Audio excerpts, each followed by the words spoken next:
Okay. Hey y'all. Welcome to the world, baby Eli. Let's see.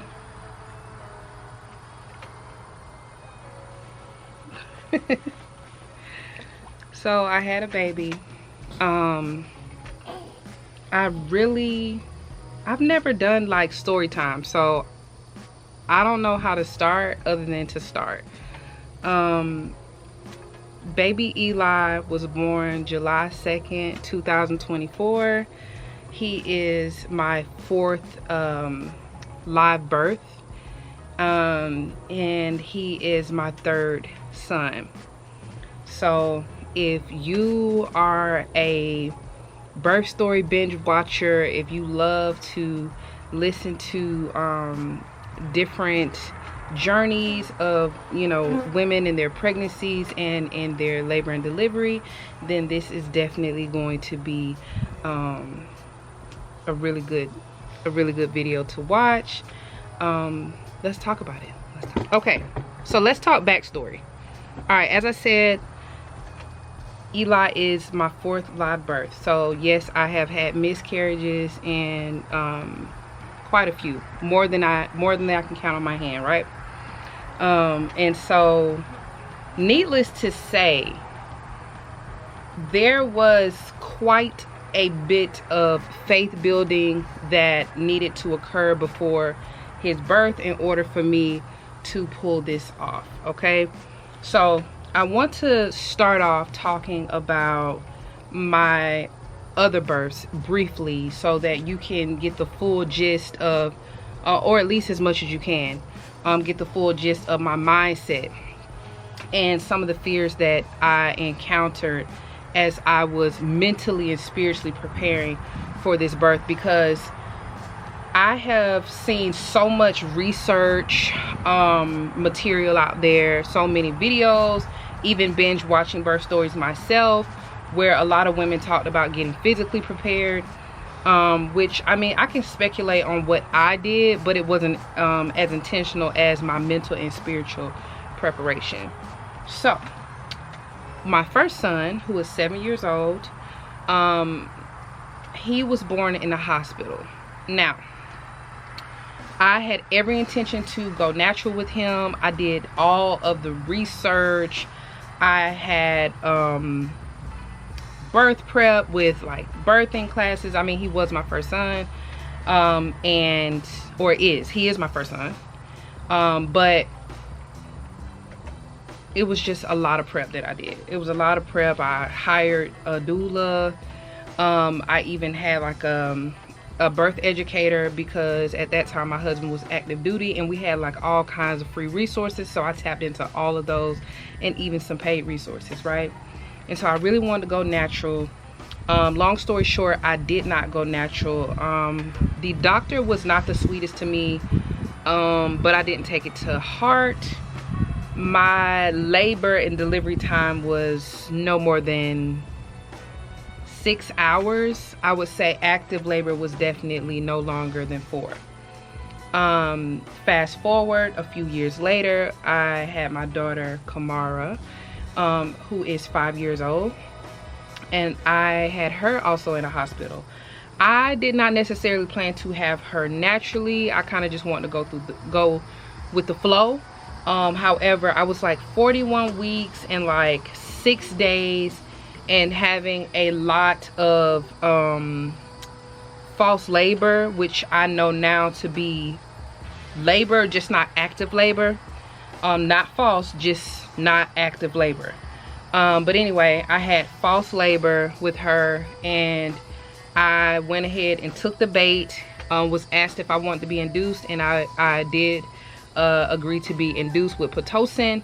I was given IV meds for pain relief, which I don't know the name of them, but I was only able to get a certain amount, they told me.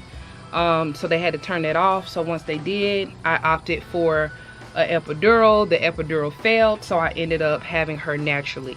She was my first natural birth. And then I had Joshua, who is 3 years old. my son Joshua, and he was born in a birth center. And I didn't say how long. Okay, so yeah, I didn't have to tell you how long my NICU birth, well, not NICU, I'm sorry, I'm thinking about Josh, my the induced labor was. But let me backtrack and say that the induced labor with Kamara was no more than 8 hours. It was about 8 hours, all labor, delivery, all of that. About 8 hours. But it could have been 6. It's a little hairy with that one. And then Joshua, he was labor, delivery, 4 hours. I had him in a birth center, but he was transported to the NICU, which is where I'm going to start this story about Eli, because it's a whole thing, right? So, okay, you see the backstory. The trauma started with Kamara, right, with the failed epidural. So in order for an epidural to fail, there has to be some attempts, right? So after several attempts of putting the needle in my back, the epidural didn't work. It was time to push. The monitor on the baby started going off, and so she had to get away, and it was time to push as soon as she got away from me. I guess sitting up, hunched over, like you have to be hunched over for a epidural, really allowed her to drop in my birth canal, and so she was ready. Nevertheless, my mom was there, so my mom also said that that was a pretty scary thing to witness. I mean, we all know the risks, but the risks are increased when the needle is being stuck in your back more than once. So she went in a lot of times, and honestly, I don't think that lady works at that hospital anymore, because my doctor did complain and put a report in on her for my experience. That's how bad it was. So that experience is one of the reasons why I said I'm going to try Yah, right? Not I'm gonna believe in myself, I'm gonna try Yah, because originally with my first son, my first birth, I wanted to go natural, right? So somewhere along the way I gave up, and really I'm gonna tell you what it was. It was fear coupled with the lack of patience, right? Yes, absolutely, the lack of patience, right? And so that was one of the first traumatic experiences that I carried with me. Then fast forward to Josh. So Josh, it was a very fast labor and delivery, like I said, you know, 4 hours max. We had just moved from state to state, so from Virginia to Georgia. And so I had known my birthing team all of 30 days, if that. And maybe 45, right? Because things happen so fast. So I came to them in my 3rd trimester.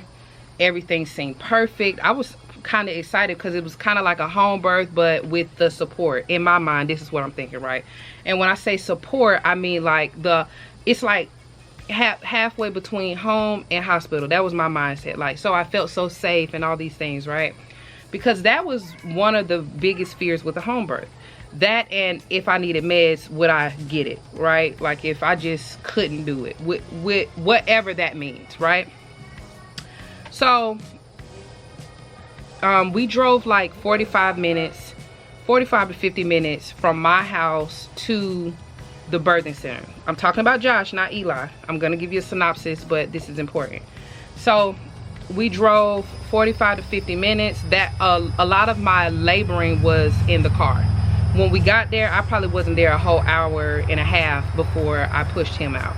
So any of that, the rest of that laboring was done at home. And because it happened so fast, as I'm telling you, I'm gonna be honest, the birth workers were scared. And when he was born, he was breathing fast, and they whisked him away from me, Joshua. They whisked Joshua away from me no more than like 30 minutes of having him in my arms.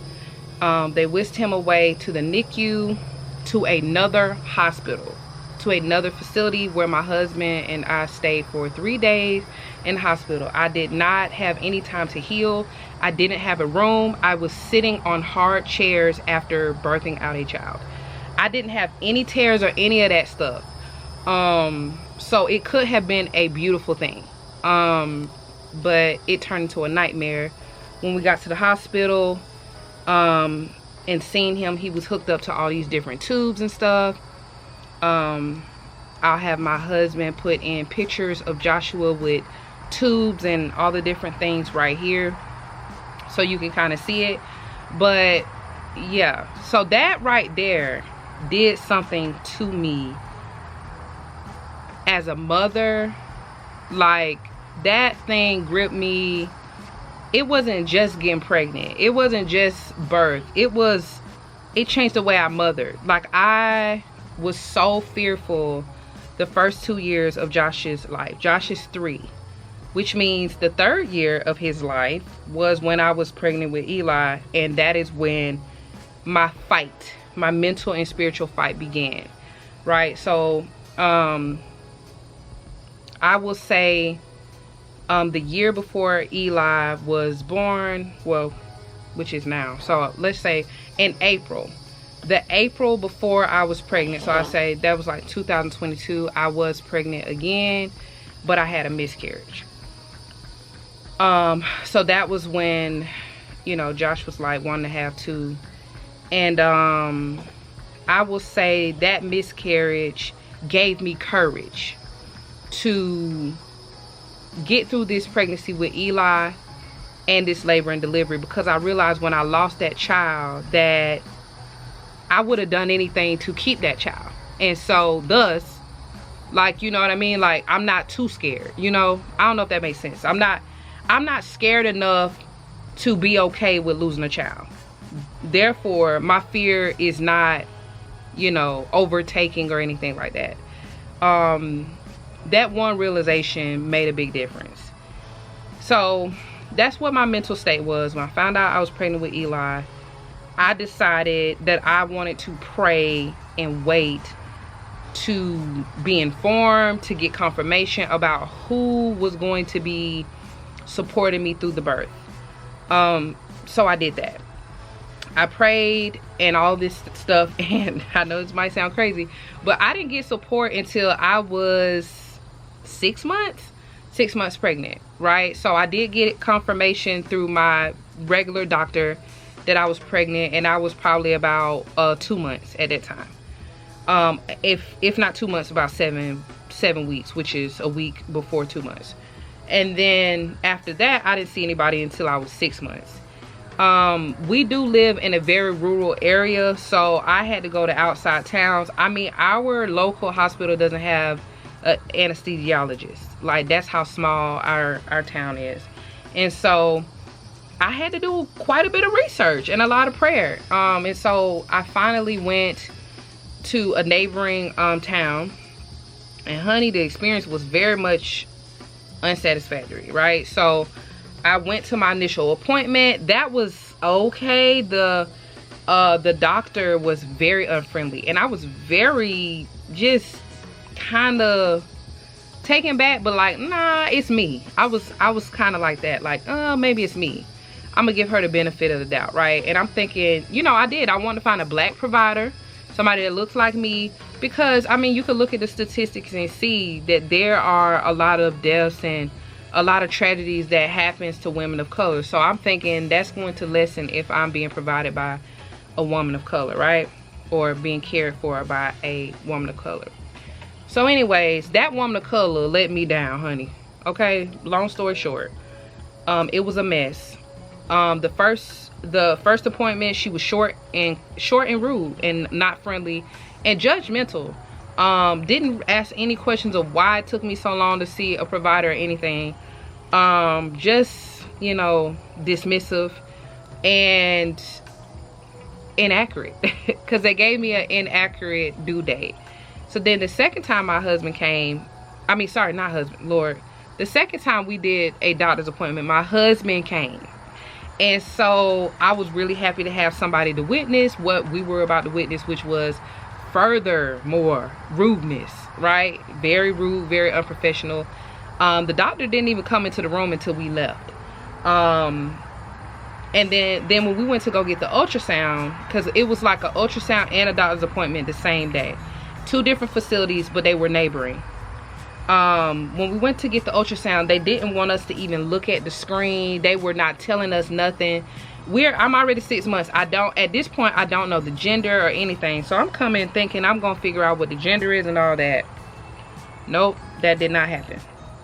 So my husband seen that, and that really upset him. And if you have watched us, and especially if you know us, you know that he's nice and I'm not. And so for him to be upset, that says a lot. All right.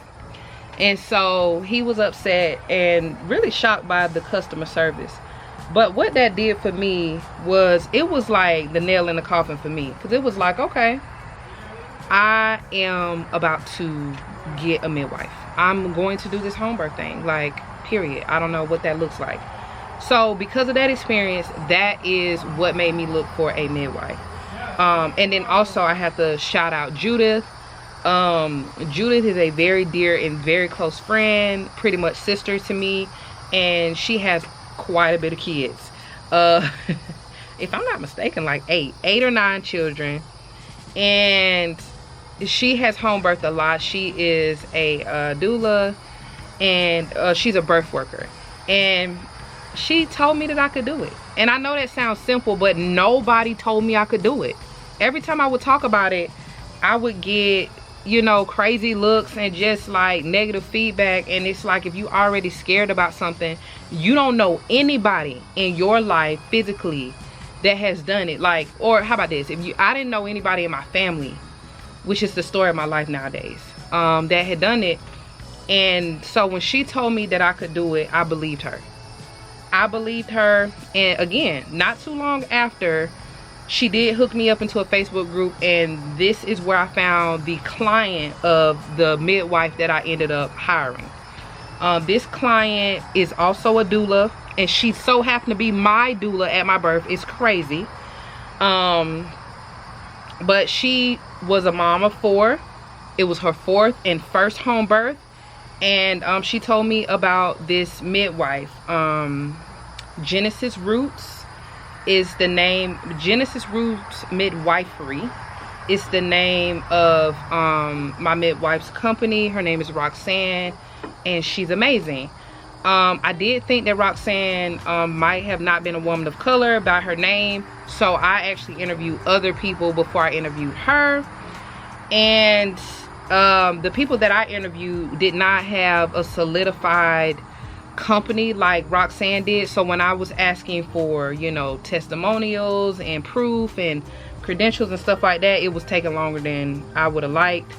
But anyway, I ended up settling on Roxanne, and that's where my, you know, pregnancy journey really began, with the faith and the growth. I'm not gonna go too into depth with that. If you really want to know, like, you know, what fears and stuff I had, well, you know what fears I had, but like, you know, what objectives I had to overcome to get my mind right, then we can have a separate video for that. I need some specific questions because I don't want to bore you with details that you might not care about. But I will say that Roxanne educated me. She educated me about the different things that affect pregnancy, because, like, you know, I don't think the education that I have gotten over these years through my own education, through school, which I have a bachelor, so I have went to college. I'm certified. I'm a certified English teacher as well, so I'm educated, right? I've went to all these different classes, higher level and all this stuff like that, and it's like the education that I received with Roxanne was way more in depth than I have ever received in my life. And just, I'm telling you, I can't think of the scripture that I can't quote the scripture that I'm thinking about right now, but it does say in the Bible that with understanding comes peace. Like, and that's what happened. I got more understanding on how my body works, what was happening to me, why it was happening, if I was feeling things. Because if I didn't have that education, I would have been like, oh my God. Like, I remember, like, there were times that, you know, I was pregnant before, and with Kamara, my daughter, my only daughter, or, you know, Josh or DJ, and I would feel sharp pains or something like that. And because I had miscarriages before, I'll be like, oh my God, is my baby dying, and having to fight thoughts like that. But you know, with more education, you just, so some of the fears that I had overcome was through education. That's what I'm trying to say. Sorry about any background noise, y'all. Look, I'm talking about having all these kids, okay? So I got a lot of kids. But anyways, I did what she told me to do. So I was threatening to have diabetes. I forgot what they call it when you're pregnant. I forgot what it's called. Gestational diabetes. But through nutrition, I was able to combat that and not get it. So again, I didn't need much intervention, because if you want to have a home birth, you definitely want to be, you know, the most healthy you can be. You don't want to be morbidly obese or anything like that, obviously, in life, but definitely not if you want to birth at home, because these are real complications that sometimes do require special medical equipment that a midwife is not going to have.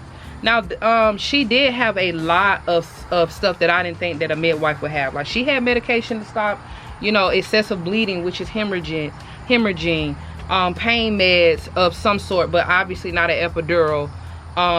Things, just what you would, some stuff that I wouldn't have thought that a midwife would have. But she had some things, and when she told me that she had it, just educated me that she had it, I was very impressed, and just that gave me a lot more ease as well. So that is the pregnancy, right? So let's go into labor, right? So I was 40 weeks when I went into labor. Now let's fast forward to 39 weeks. Well, let's say 38, because that was my last video. You should definitely check it out. I was doing a whole bunch of gardening stuff. I had been active the whole pregnancy, so that was my physical prep. Active in the garden. I mean, I did a lot of stuff. I built my garden, okay? Did a whole bunch of stuff, physical stuff. You know, I would just allow myself to do about 90 minutes. Now, sometimes I did do up to 3 hours of physical activity outside in the garden, and, you know, walking a mile or two and stuff like that, right? So I was pushing to do that at this point. That's when pregnancy began to be not fun. Around 38 weeks, that's when I started. It was hard to move, all this different stuff, right? So 38 weeks, this is when my prayers started to become a lot more specific, because I prayed for a smooth delivery, a fast delivery, a smooth labor and delivery, a fast labor and delivery, a fast recovery, no tearing, no complications before, during, or after. That was the prayer the whole time, right? And so I remember 39 weeks specifically, me saying, Father, I just want you to blow my mind. You know, we all have testimonies where y'all just blew our minds to the point where it's like, my bad, y'all. Okay, so we all have those testimonies where, you know, they anchor our faith. It's the testimony that you have, that, or the experience that you have, that tells you, or that you remember and draw back to when you like, I know God is real.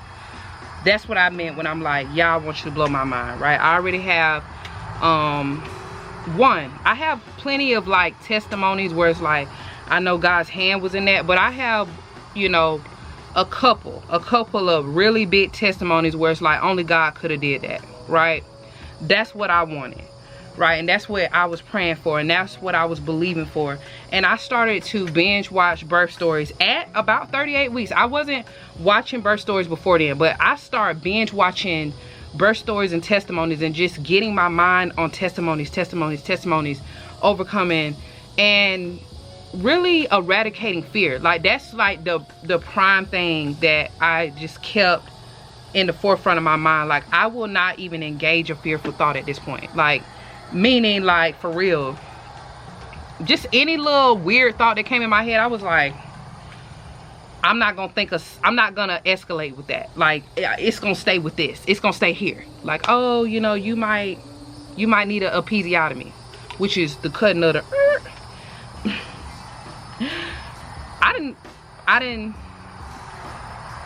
I just left it there. That was the initial thought, and it didn't go nowhere else in my brain. Okay, so that's why I didn't engage it, right? And so anyway, I remember specifically praying in the shower, which that's significant, and you'll see why.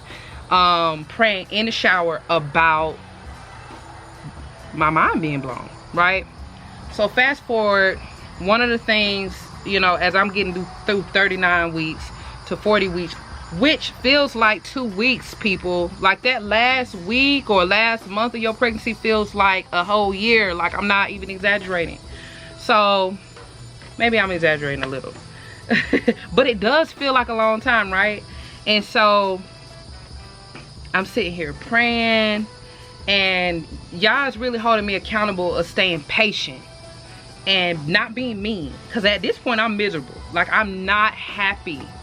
Okay, and so that was something that I did not do with Josh, which literally, if y'all want to hear my birth stories, just drop a comment below. I will give you the lowdown details, the tea on all of them. So, and I feel like if y'all heard the specific stories, you will understand. I mean, you got the gist, but the specific stories with the whole narration of Yah and what he told me to do, right? Because he told me with this pregnancy that I need to be patient, that I need to focus on the fruits of the spirit and stuff like that throughout, all the way to the end. I was not able to just speak and say whatever I wanted to say.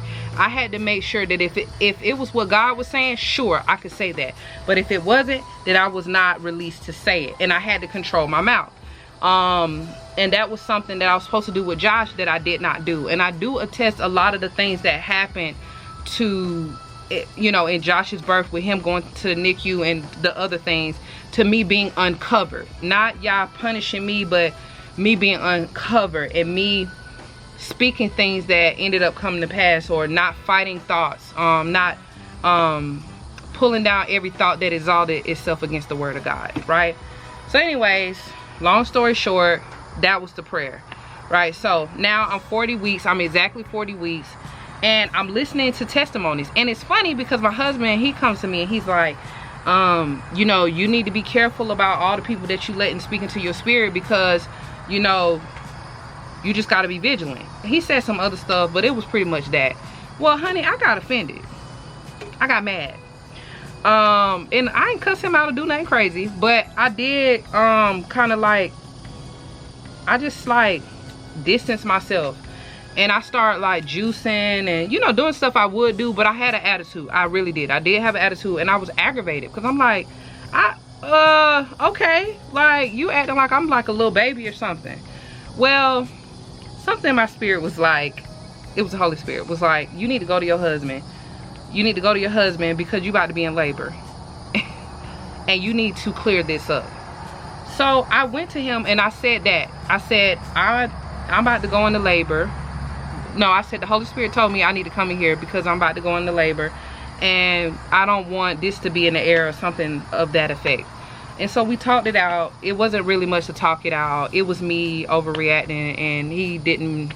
It was me putting words in his mouth and all kind of stuff. Just being extra.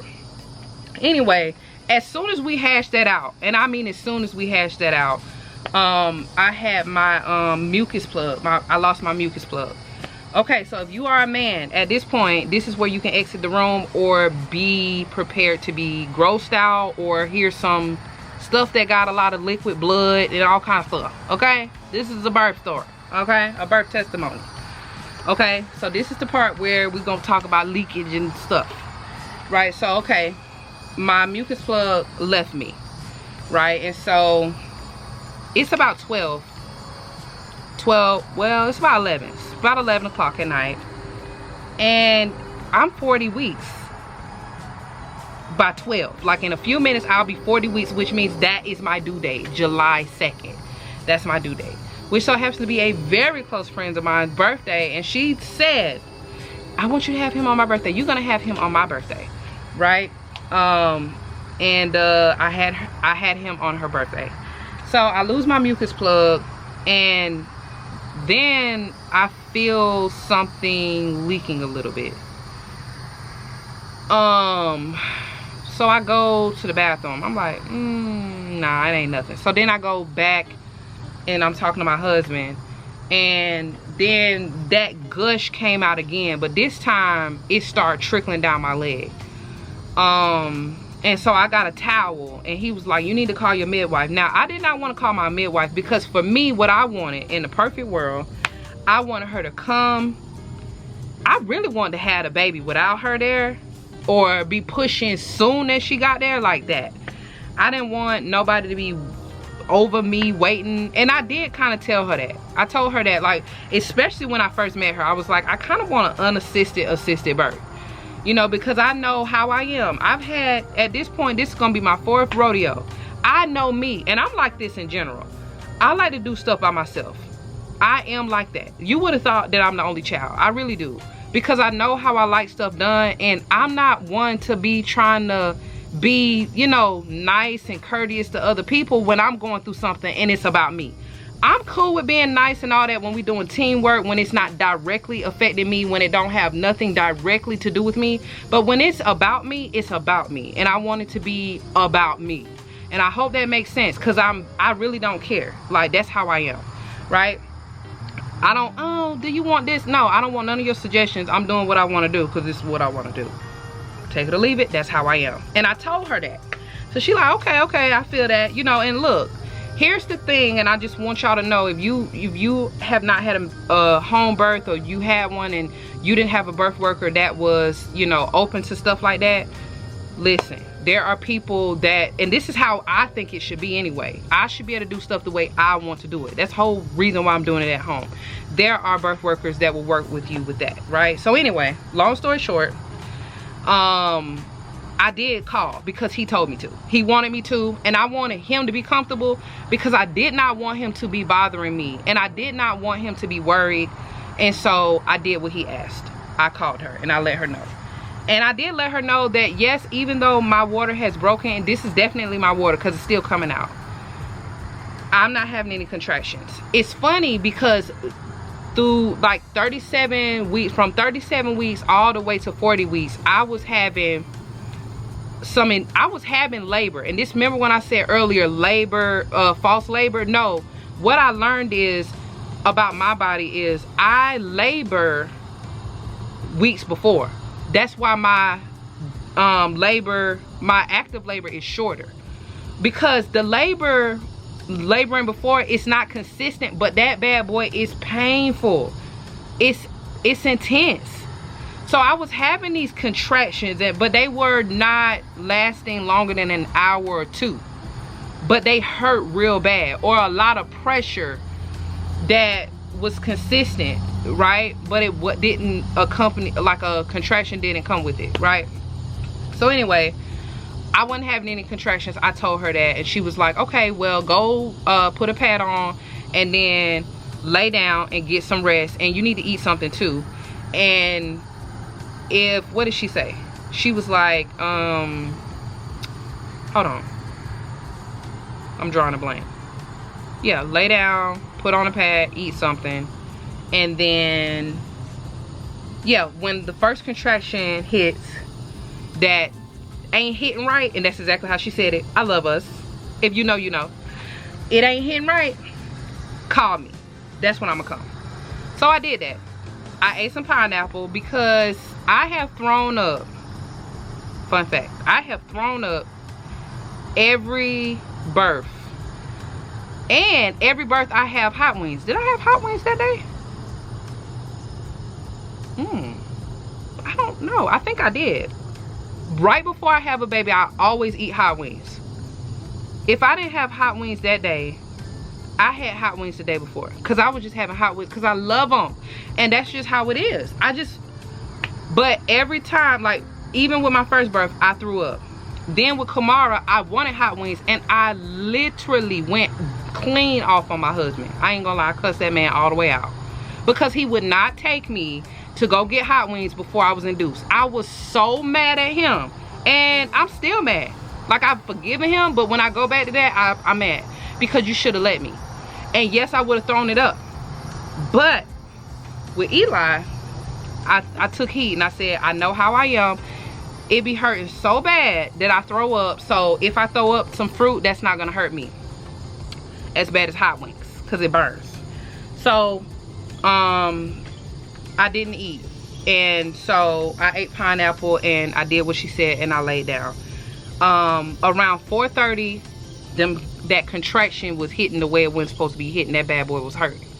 So I woke up and I didn't want to call Roxanne. I did not, but I did because my husband asked me to. So I did it, and so she was like, I'm on the way. She lives about 35 minutes away from my house. So I you know, got up, turned on the shower. My husband, he called his grandma to pray, and I'm looking to see what song I know what song it's called, but I just want to make sure, because this is, you know, I initially thought I was gonna give birth to Hezekiah, because fun fact, that's my favorite artist, like, period. He's my favorite artist. So, you know, I just had in my mind that it was probably gonna be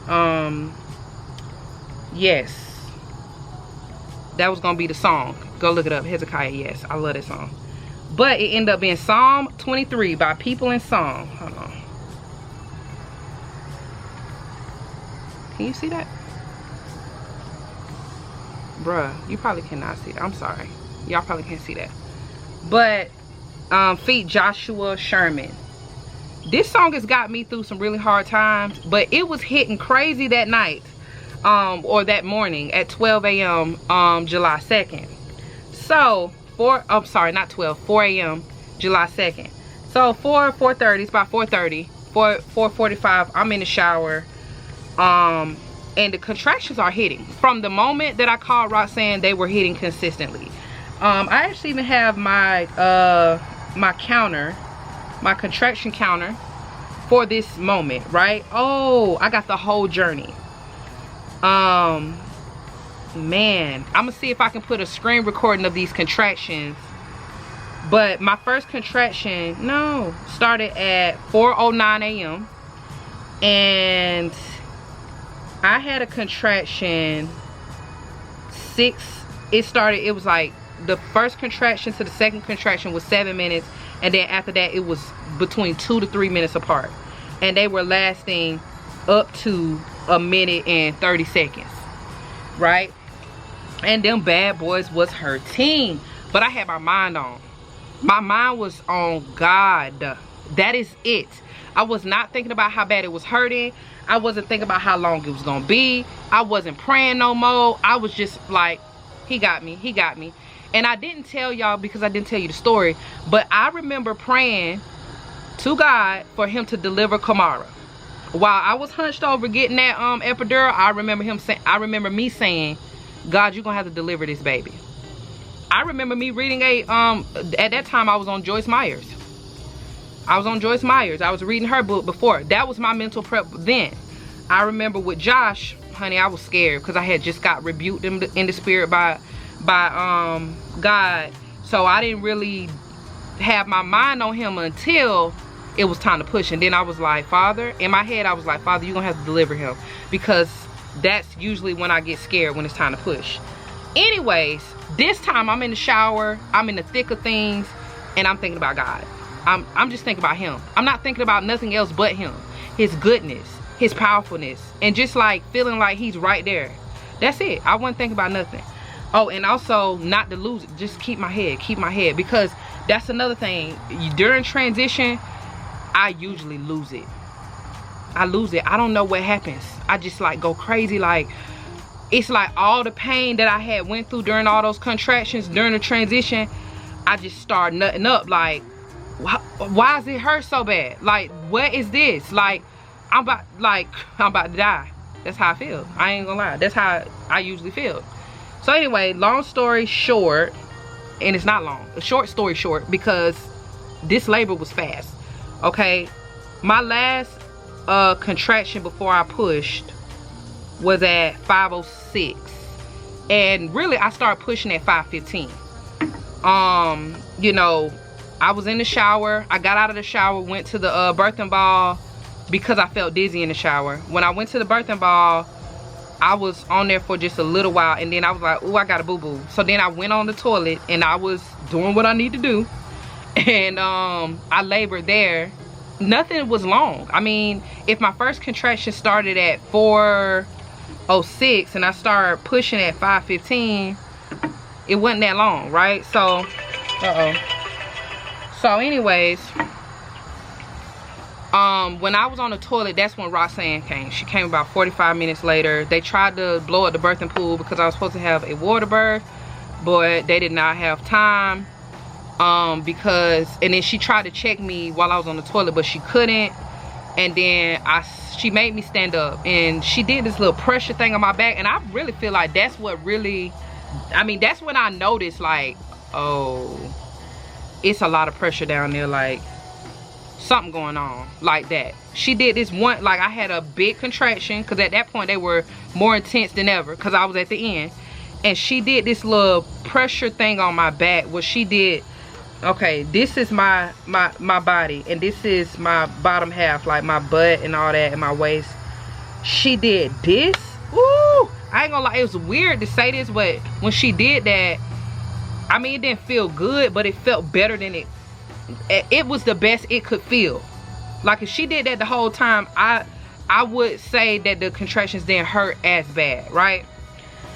So she did that, and then she left to go like get everything prepped on the bed, on my bed, because we're in my master bathroom that's connected to my master bedroom. So, which is a step away because our master bathroom is small.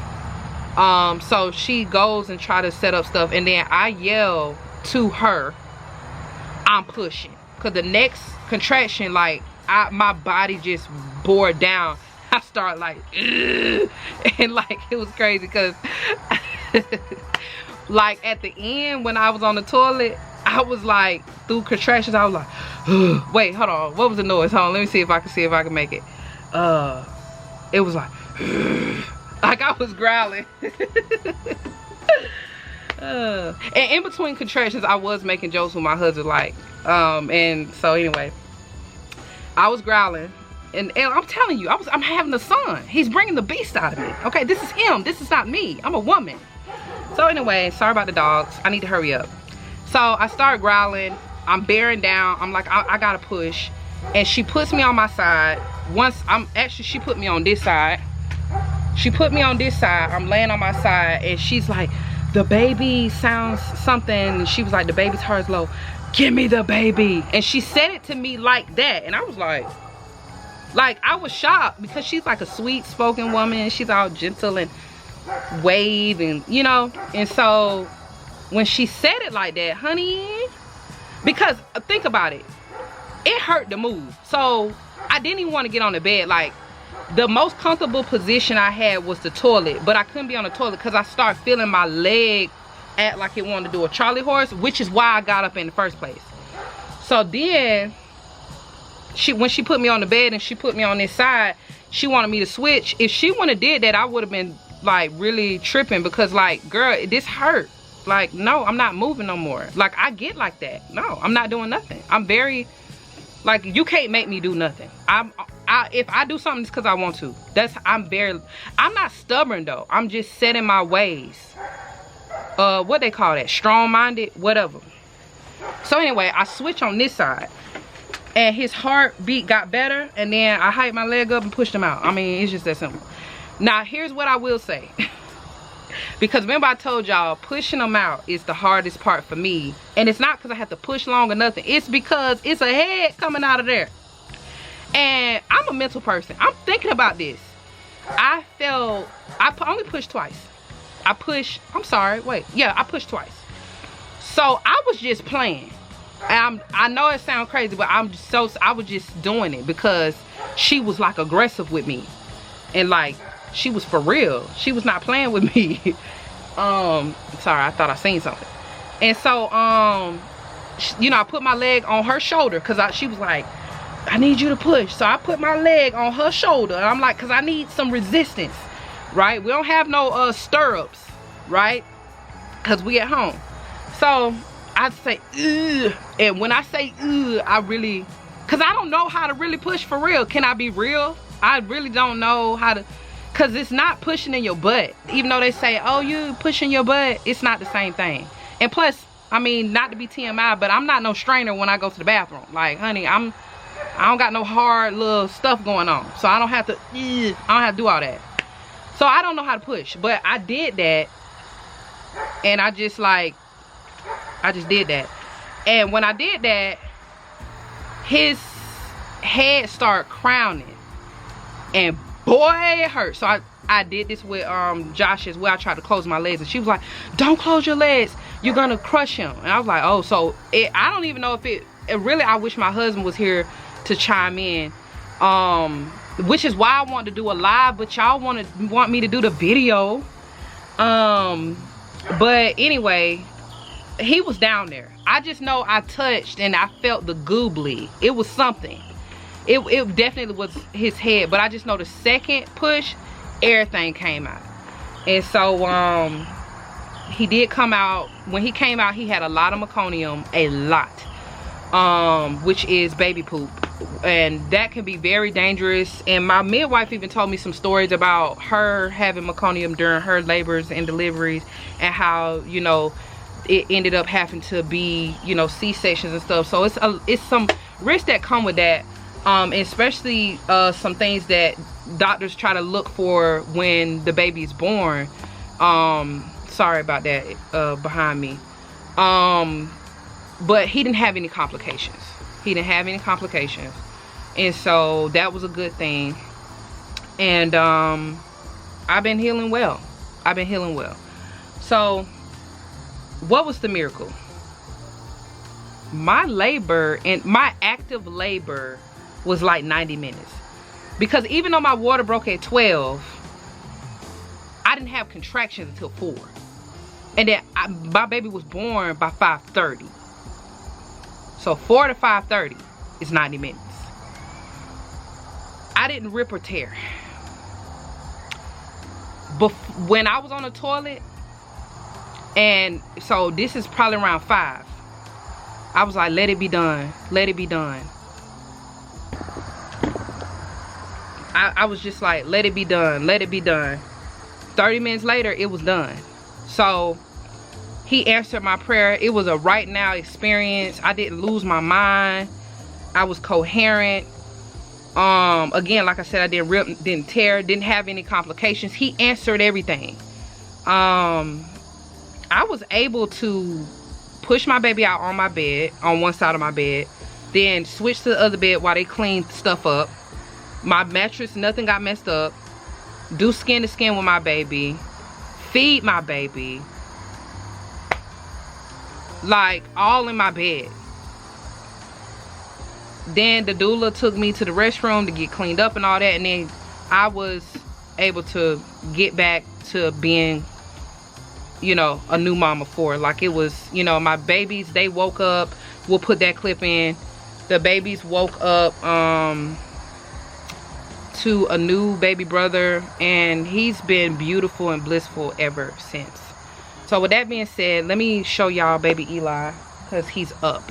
He's up. Let me show y'all him, because it's nighttime now. Honey, I just been running my mouth. This is baby Eli. He looks gigantic because he's gained so much weight in less than a month. And you see this big old bottle?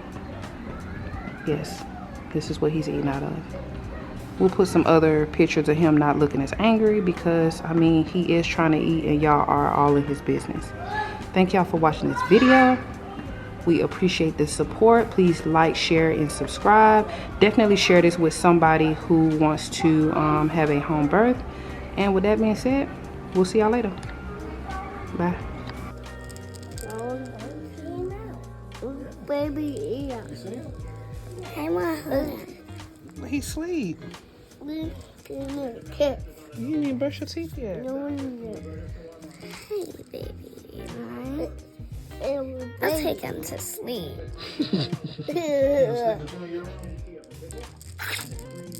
Look. Bombs over Baghdad. Really ain't that bad. Little wiretap, yes, yes. Little dodge in the IRS. Little haven from the tax man.